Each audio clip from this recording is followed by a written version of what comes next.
The alarm pierced through the metallic corridors of Station Gamma 7, its shrill cry echoing off burnished walls that reflected the cold light of distant stars.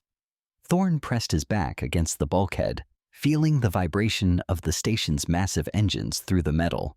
His augmented physiology automatically adjusted to the low-gravity muscles coiling with the predatory grace that had earned him his designation. Apex Predator. The title was both honor and curse.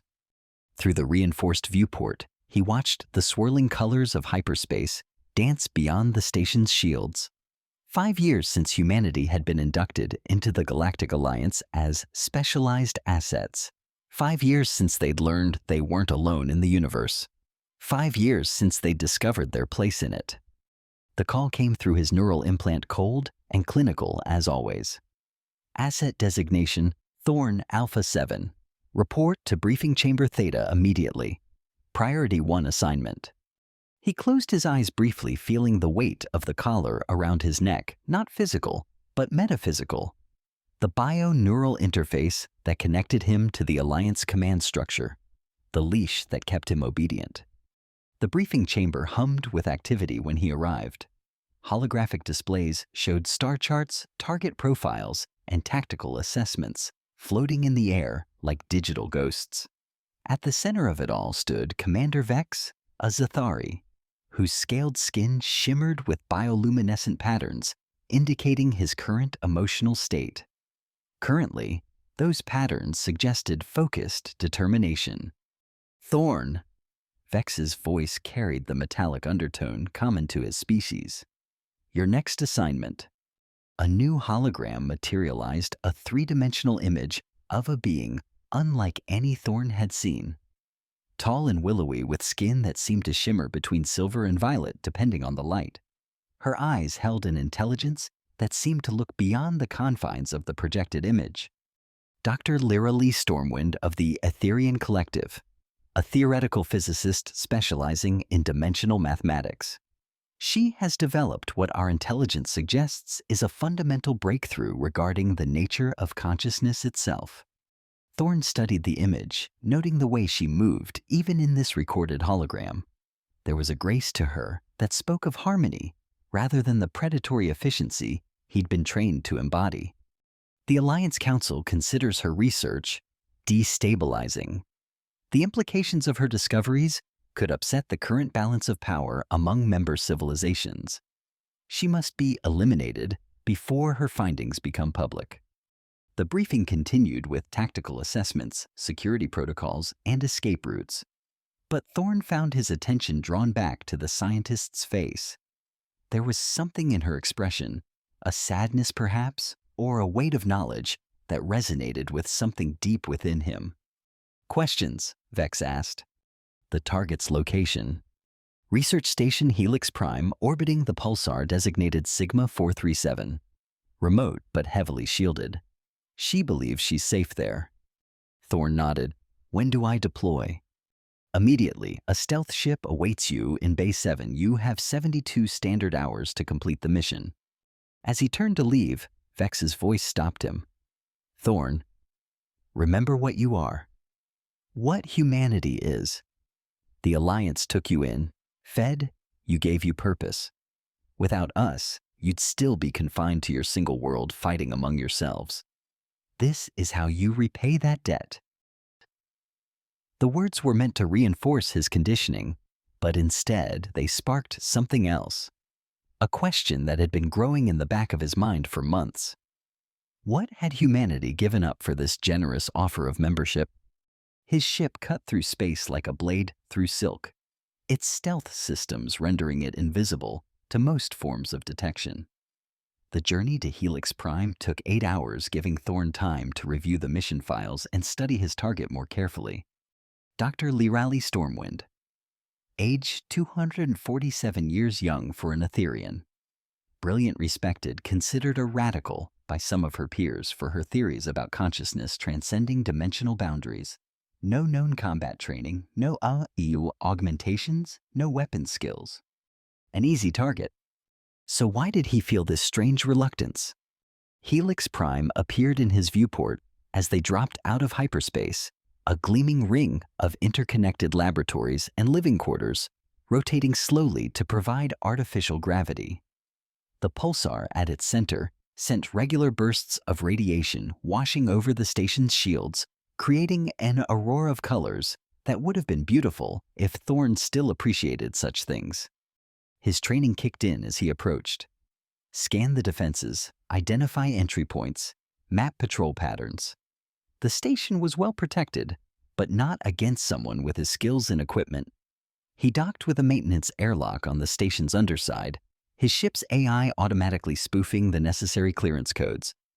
The corridors of Helix Prime were wider than those on Alliance military stations designed for beings of various shapes and sizes to move comfortably. The air held a slight floral scent, unlike the sterile atmosphere he was accustomed to. Gardens. They had gardens here. He moved through the station like a ghost, his stealth suit adapting to his surroundings. Past the sleeping quarters, past the recreational areas, where he glimpsed beings of different species, sharing meals and conversations, past the workshops, where experiments pushed the boundaries of known science. Dr. Stormwind's laboratory was in the most secure section of the station. As he bypassed the final security barriers, Thorne found himself hesitating. Through his enhanced senses, he could hear her inside moving around her workspace, humming softly to herself. The sound stopped him cold. When was the last time he'd heard someone humming?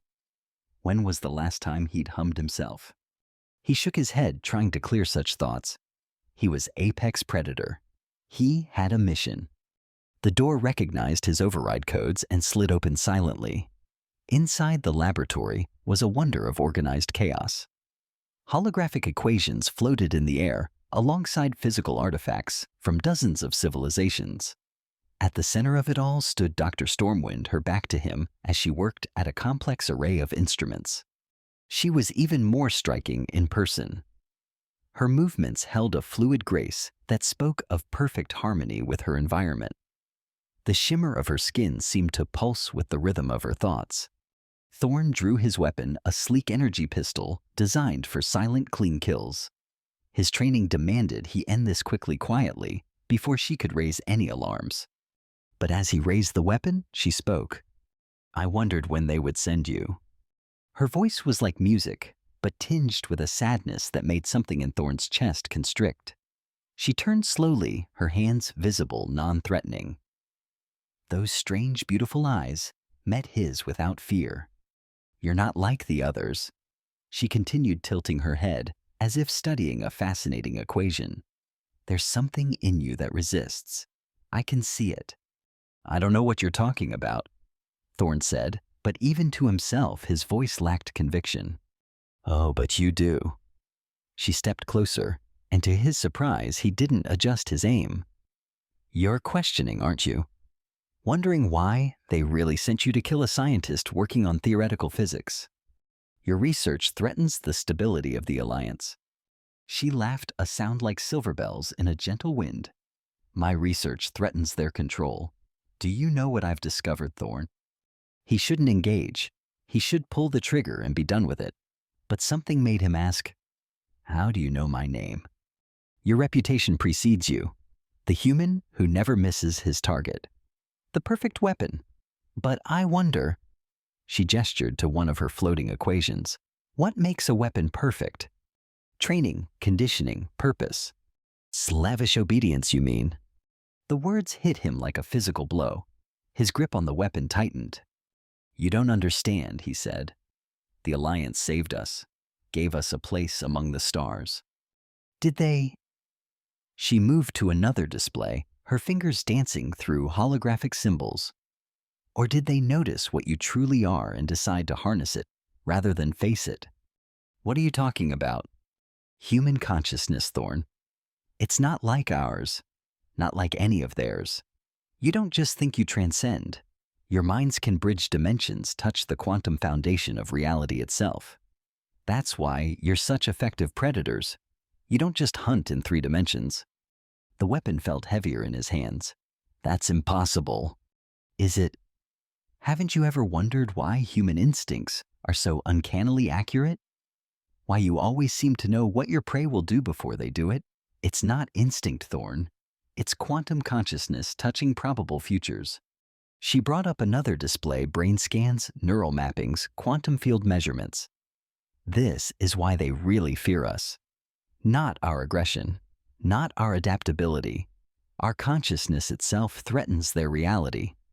Thorn stared at the data, his enhanced mind processing it rapidly. The patterns were familiar. He'd seen them before in his own experiences.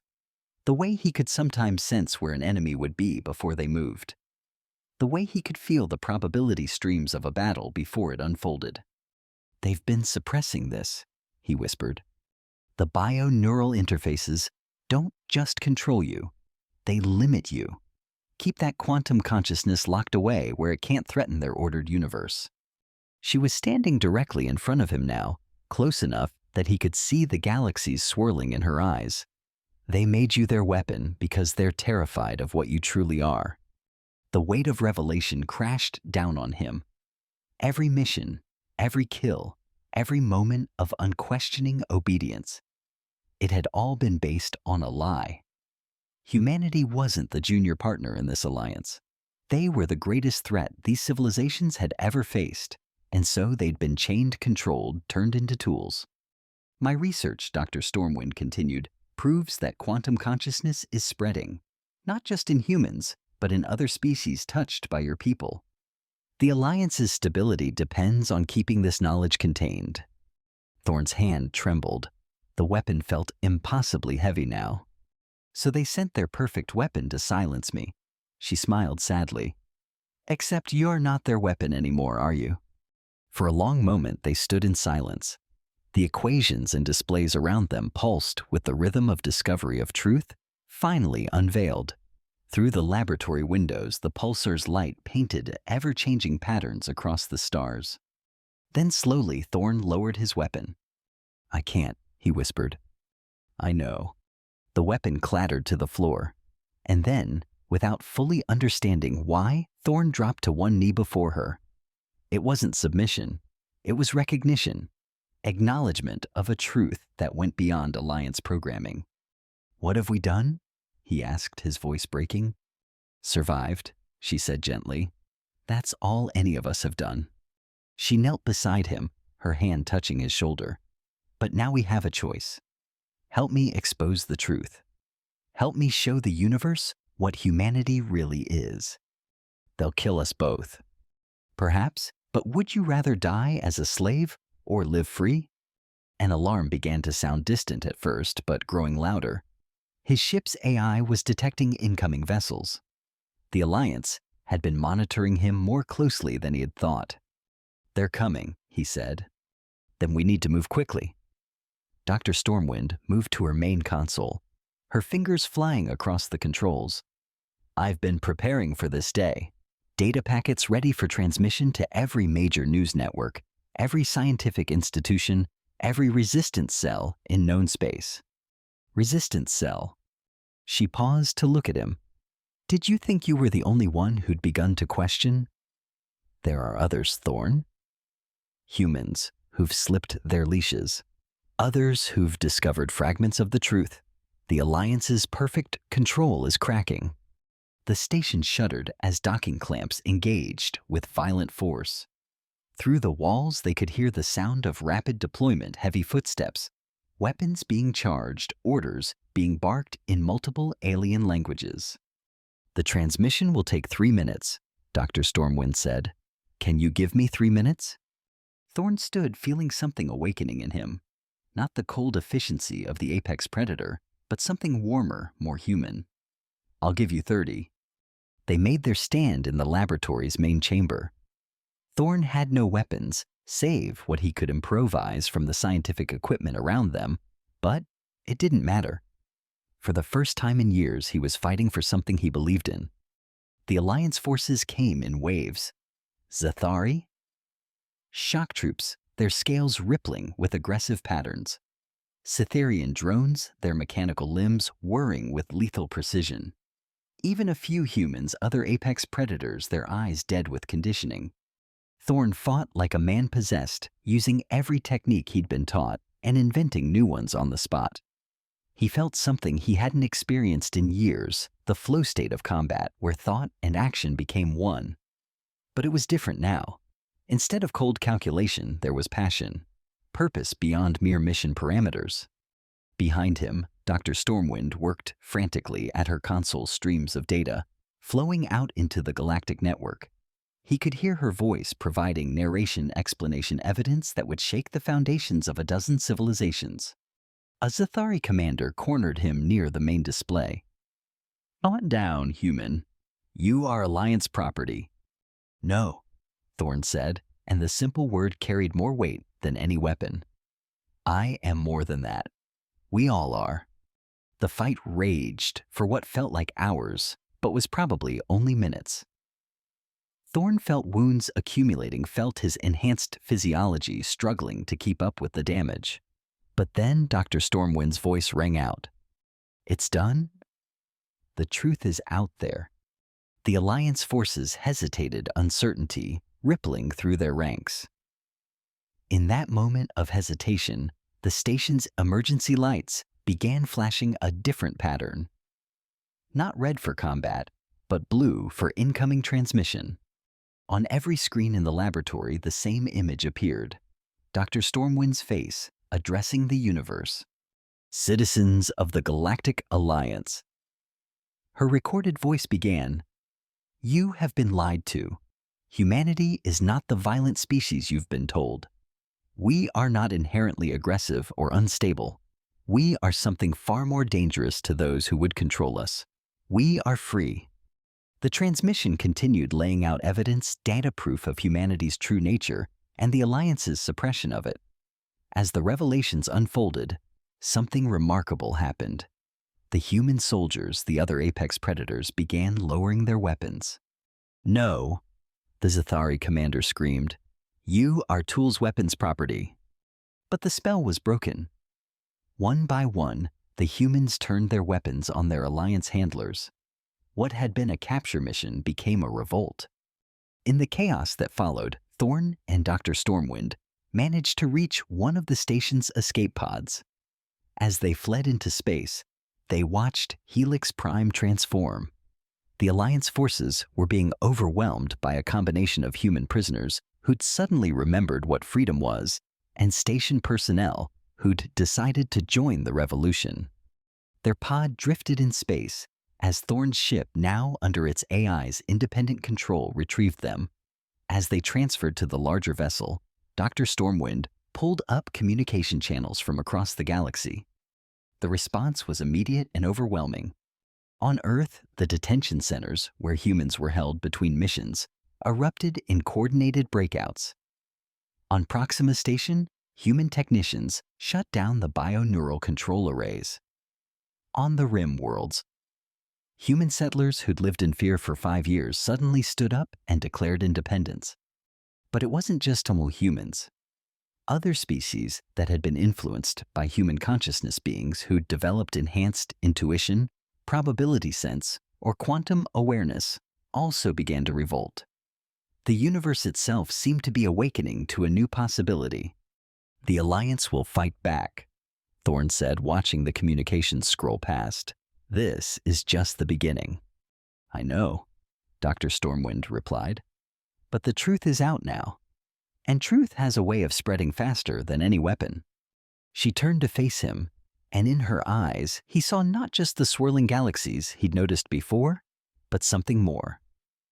"Hope. You chose to kneel rather than kill," she said. "Do you know why?" Thorn thought about it, feeling the quantum consciousness she'd described stir within him. "Because some things are more important than following orders. Some truths are worth dying for, and some freedoms are worth living for." She smiled, and it was like watching a star be born. "Welcome to the revolution, Thorn."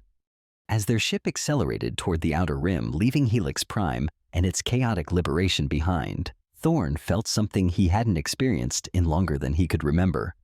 He felt free. The days that followed were a whirlwind of activity. The ship's quantum communicator, a device Dr. Stormwind had apparently acquired through channels Thorn didn't ask about, kept them in constant contact with resistance cells across the galaxy. The response to Dr. Stormwind's revelation had been even more dramatic than they'd hoped. Within a week, 17 human-operated stations had declared independence. The planet New Geneva had expelled its alliance governors and established a provisional human government.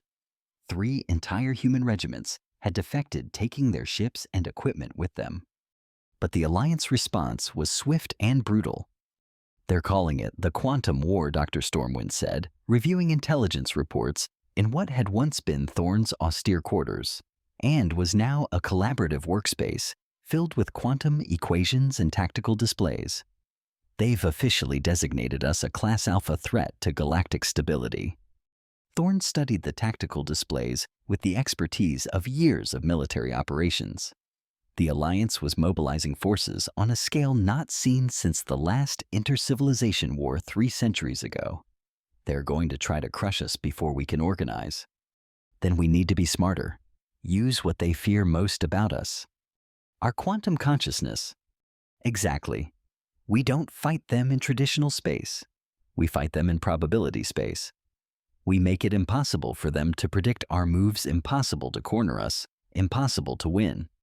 She gestured to a complex holographic model that seemed to exist in more dimensions than Thorne's eyes could process. "I've been working on something. A way to weaponize our quantum consciousness. Not to hurt, to disrupt. To make their carefully ordered strategies fall apart by introducing true chaos." Thorne felt a chill of recognition. "A quantum storm. You understand. In theory, create enough quantum uncertainty in a localized area, that probability itself becomes unreliable. Their computers can't calculate outcomes. Their weapons can't lock on to targets. Their formations become meaningless. And we, with our native quantum consciousness, can navigate through the storm while they're blind." It was brilliant and terrifying. Their first test came sooner than expected. An Alliance task force. 3 heavy cruisers, a dozen frigates, and a complement of fighter craft cornered their small ship near the asteroid field of Kepler's Divide. On paper, it should have been a slaughter. Dr. Stormwind activated her device. Reality hiccuped. Space itself seemed to shudder as quantum uncertainty spread out from their ship like ripples in a pond. The Alliance ship's formation immediately began to fall apart as their navigation systems registered mutually impossible readings. Weapons fire that should have been perfectly aimed missed by impossible margins. Ships that had been light years apart suddenly found themselves on collision courses that violated every law of physics. Thorne watched in awe as the ordered battle the Alliance had planned became chaos. And in that chaos, his quantum consciousness reached out, feeling the probability streams finding the paths through the storm that led to safety. Their ship danced between the confused Alliance vessels like a leaf in a hurricane, untouched by the destruction around them. By the time the quantum storm dissipated, half the Alliance task force was either destroyed or too damaged to continue pursuit. "By the void," Thorne breathed. "We did it." "We survived," Dr. Stormwind corrected. "The real work begins now." And it did. Word of their victory spread through the resistance networks like wildfire. Human bands that had been hiding, trying to avoid Alliance attention, suddenly found courage. Other species that had been touched by quantum consciousness sought them out, eager to learn these new tactics. Within a month, they'd assembled a fleet of 30 ships, a motley collection of commandeered Alliance vessels, human civilian craft that had been hastily armed, and strange alien ships whose species had thrown in their lot with the revolution. Thorne found himself appointed as tactical commander, a role he'd never expected. He'd been a weapon, a tool for precision killing. Now he was leading a revolution. "You've changed," Dr. Stormwind observed one evening. As they planned their next operation, they were targeting an Alliance stronghold in the Centauri sector, a massive station that coordinated human deployments throughout that region of space. "We all have." He looked at the tactical display, seeing not just positions and vectors, but the quantum possibilities that lay beneath them. "Sometimes I wonder who I really was before all this, before the conditioning. Does it matter you are who you choose to be now?" Is that enough? She turned to face him fully, and he was again struck by the depth in her eyes. Thorn, you had a weapon in your hand and an order to kill me. You chose to kneel instead. That choice defined you more than any conditioning ever could. That choice. It seemed like a lifetime ago, though it had been only weeks. He thought about the weight of the weapon in his hands, the moment of decision, the strange certainty that what he was doing was right despite everything he'd been trained to believe. The others follow you, you know, she continued. Not because the Alliance told them to, but because you showed them there was another way. It was true. The fleet that had assembled around them was filled with humans who'd broken their conditioning, who'd chosen freedom over servitude. They looked to him not as the Alliance's apex predator, but as someone who'd made the same choice they had. The attack on Centauri Station was their first major offensive. The Alliance was expecting them. Intelligence networks worked both ways, but they weren't expecting the quantum storm. This time, Dr. Stormwind had refined the technology. Instead of one localized storm, they created multiple cascading uncertainties that rippled through spacetime itself. The Alliance defenders found themselves fighting an enemy that seemed to exist in multiple dimensions simultaneously. Thorn led the assault personally, his ship diving through probability streams that only quantum consciousness could navigate. Around him, the Resistance fleet moved like a living thing, each ship connected to the others through the quantum entanglement their consciousness created. The battle was over in hours. Centauri Station surrendered when its commander realized that Resistance was not just futile but physically impossible under the current conditions. But their victory came with a revelation that changed everything. In the station's data cores, they found records that went back to humanity's first contact with the Alliance. Detailed studies of human consciousness, plans for integration protocols, a complete blueprint for species-wide subjugation disguised as generous membership. They knew, Thorne said, staring at the data. From the very beginning, they knew what we were, what we could become. More than that, Dr. Stormwind said grimly. Look at this. She pulled up a file dated just months after first contact. A communication between Alliance leaders discussing the human problem. The words made Thorne's blood run cold. The quantum consciousness trait appears to be spreading to species that have prolonged contact with humans. If this continues unchecked, it will destabilize the fundamental order of galactic civilization. We must act decisively to prevent this contagion. Contagion, Thorne repeated. They saw our evolution as a disease, and themselves as the immune system. More files revealed the true scope of the Alliance's plan. Humanity was to be gradually reduced to a controllable population kept alive only to serve as weapons against other potential threats. Any species showing signs of quantum consciousness development was to be either corrected or eliminated. There are others, Dr. Stormwind said, excitement growing in her voice. Look at these survey reports. The Vorthak Collective, the hegemony of 3 suns, the Wandering Fleet, all showing signs of quantum consciousness emergence, all marked for termination. Thorne stared at the data, feeling the weight of responsibility settle on his shoulders. It's bigger than just human freedom. The Alliance is trying to prevent the next stage of galactic evolution, and we're the proof that they can't stop it. From that moment, the nature of their revolution changed. They weren't just fighting for human freedom anymore. They were fighting for the future of consciousness itself. Over the following months, they reached out to the species marked for termination. Many were too afraid to respond, cowed by Alliance power. But others, desperate and facing extinction, made the dangerous journey to join their growing coalition.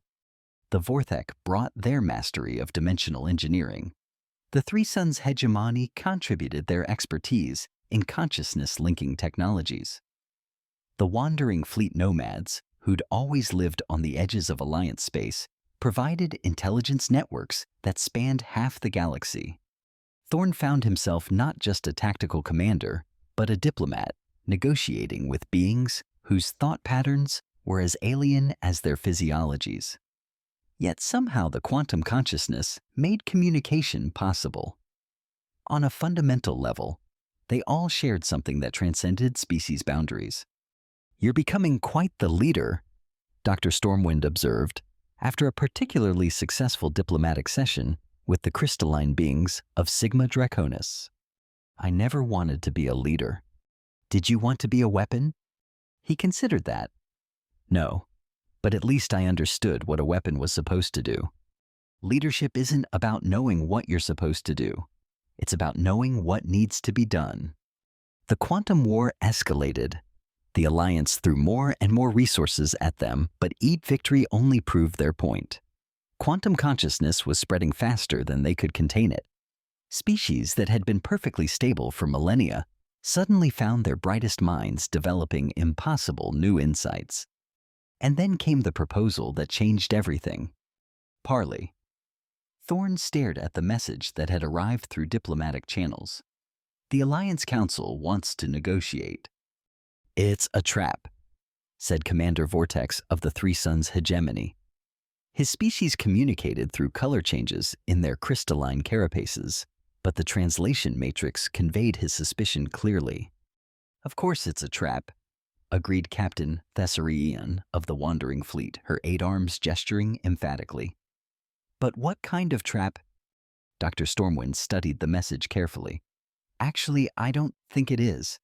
Look at the subtext. They're acknowledging us as evolved entities, rather than terrorist insurgents. They're offering to meet at neutral space, rather than demanding we come to them. They're losing the war," Thorne realized. "The quantum storms are spreading beyond our direct actions. Species across the galaxy are experiencing spontaneous quantum consciousness emergence." That was true. Reports flooded in daily of quantum outbreaks, entire worlds suddenly developing collective consciousness, scientific breakthroughs that defied conventional physics art forms that existed in multiple dimensions simultaneously. "So what's their angle?" Thorne asked. "I think," Dr. Stormwind said slowly, "they want to cut a deal before this gets completely out of hand." The meeting was arranged for the neutral zone around Pulsar, NGC 7523, a region of space that belonged to no one, because its radiation made long-term occupation impossible. Both fleets arrived simultaneously, matching each other ship for ship in a display of careful diplomatic balance. The negotiations were held aboard a hastily constructed station, its modular design allowing for the environmental needs of over 40 different species. Thorne attended as the Coalition's military representative, while Dr. Stormwind served as their chief scientific advisor. The Alliance delegation was equally impressive. Council representatives from the major civilizations, their military commanders, and to Thorne's surprise, a handful of humans. Not apex predators, but scientists and philosophers who'd somehow avoided the conditioning. The lead Alliance negotiator was a being Thorne had never seen before, vaguely humanoid, but composed of what looked like living energy contained in a semi-translucent shell. When it spoke, its voice seemed to come from everywhere at once. "We are the progenitors," it said. "We built the Galactic Alliance. We guided its development. We have watched over the galaxy for 50,000 years." A chill ran through the assembled Coalition representatives. The progenitors were legends, the first ones who'd supposedly created galactic civilization before retiring to some higher plane of existence. "We come before you now," the progenitor continued, "because we recognize what you have become, and we fear it." The admission hung in the air like a toxic gas. "Fear?" Dr. Stormwind asked. "Why fear evolution?" "Because," another progenitor said, "its energy form shifting through complex patterns. We tried this path before. We achieved quantum consciousness 50,000 years ago, and it nearly destroyed us." The chamber fell silent. "You want to know why the Alliance restricts advanced consciousness research?" The first progenitor asked. "Why we've spent 50 millennia carefully managing the development of galactic civilization? Because we learned what happens when quantum consciousness spreads unchecked." Images appeared in the air.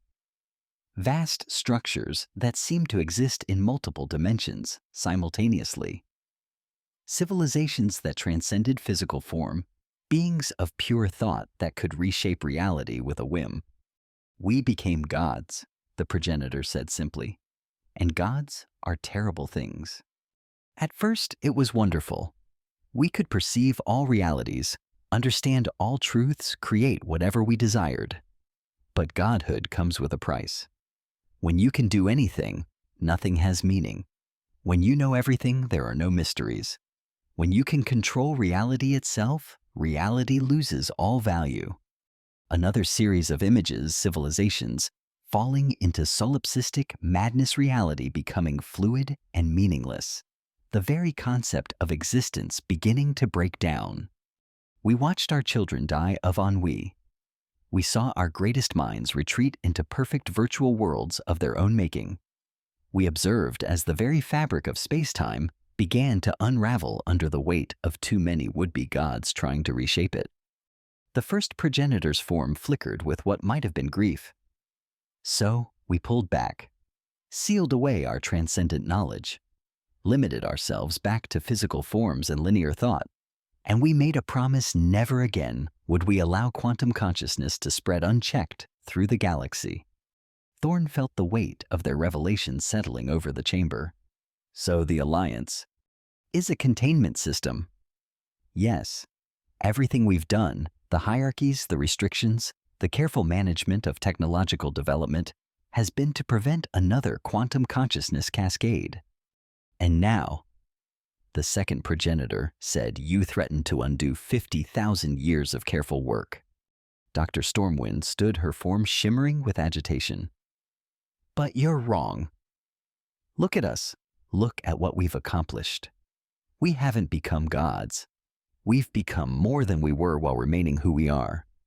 For now, a progenitor replied, but the pattern is always the same. First, enhanced perception, then limited reality manipulation, then full transcendence, and finally the collapse of meaning itself. The negotiations continued for days. The progenitors presented their case with the weight of millennia behind it. The coalition argued for their right to evolve to become whatever they were meant to be. But underlying it all was a terrifying possibility. What if the progenitors were right? What if quantum consciousness did inevitably lead to the breakdown of reality itself? It was Thorne who finally proposed the solution. What if, he said during a break in the formal negotiations, we're approaching this wrong. You're assuming we'll follow the same path you did, but we're not you. Dr. Stormwind looked up from the data she'd been reviewing. What do you mean? You became gods, singular entities with ultimate power. But we're developing collective quantum consciousness, shared awareness. Maybe that's the difference. The idea sparked a new direction in the talks. What if the solution wasn't restriction, but guidance? What if quantum consciousness could be developed safely with the right framework? The final agreement was unlike anything in galactic history.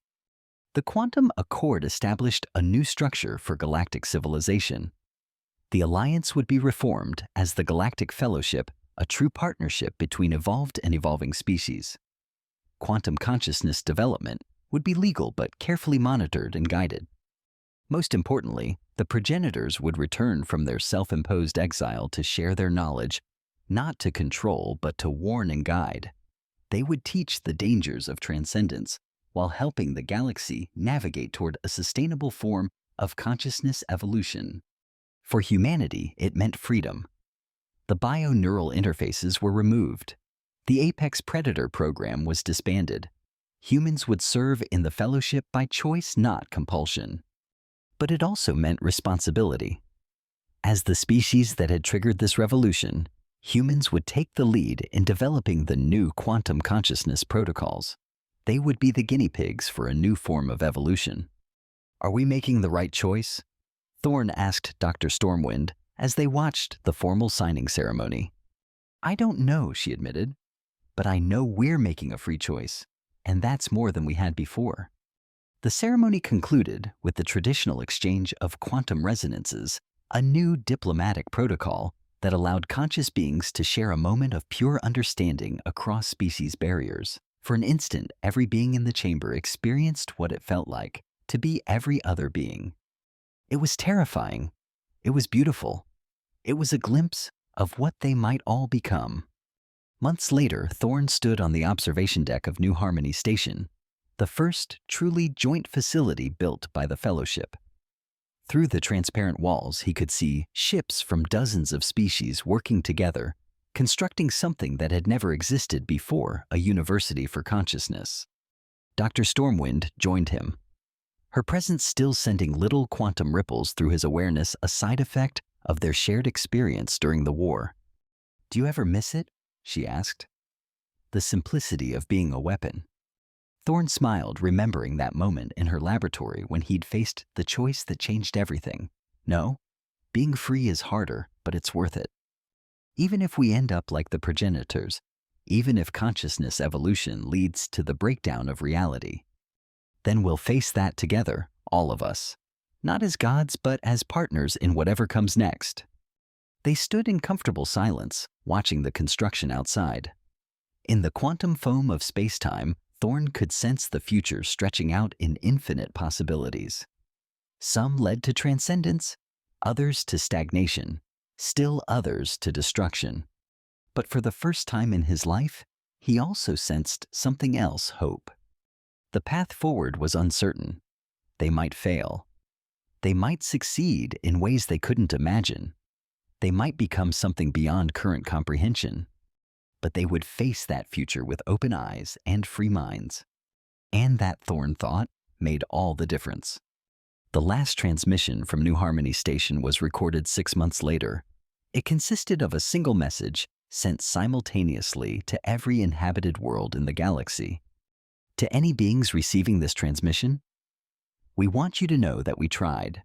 The path of guided consciousness evolution seemed promising, and for a time it worked. We learned so much, grew in ways we never imagined possible. But the progenitors were right about one thing. There are patterns to consciousness evolution that seem universal.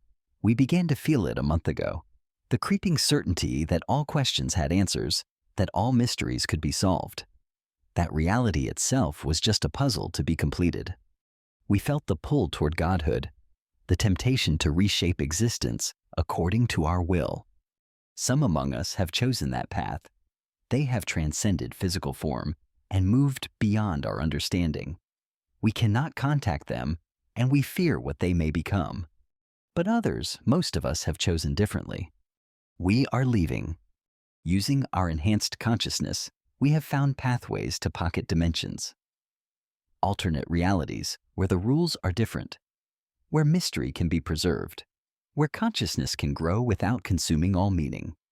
This is our gift to those who remain, a galaxy where the cycle ends, where the choice between stagnation and transcendence is not forced upon every species that reaches quantum consciousness. To those who would follow the path of consciousness. Evolution, remember that the greatest power is knowing when not to use power. The highest wisdom is understanding that some questions should remain unanswered. To those who would guide future species, we leave our research, our warnings, and our hopes. Perhaps you will find a solution we could not. And to those who would judge us, know that we go not in fear or failure, but in love. Love for a reality too beautiful to remake in our image. Love for mystery and uncertainty, and the endless possibility of tomorrow. We will not become gods. We choose instead to remain forever students of existence. May you find your own path through the infinite maze of consciousness.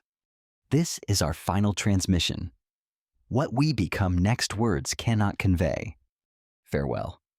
The message was signed with quantum resonances from every member of the New Harmony expedition. As the last frequencies faded, every detector in the galaxy registered the same phenomenon.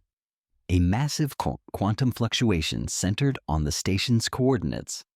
When the first investigation ships arrived, they found New Harmony Station intact but empty. No signs of struggle, no indication of where its inhabitants had gone. Just a single addition to the station's main display, a doorway that led precisely nowhere, its frame inscribed with equations that hurt to look at directly. The doorway remained open, waiting for those brave enough to choose their own evolution. And in the quantum foam of possibility, echoes of laughter suggested that somewhere in some dimension beyond current understanding, the experiment continued.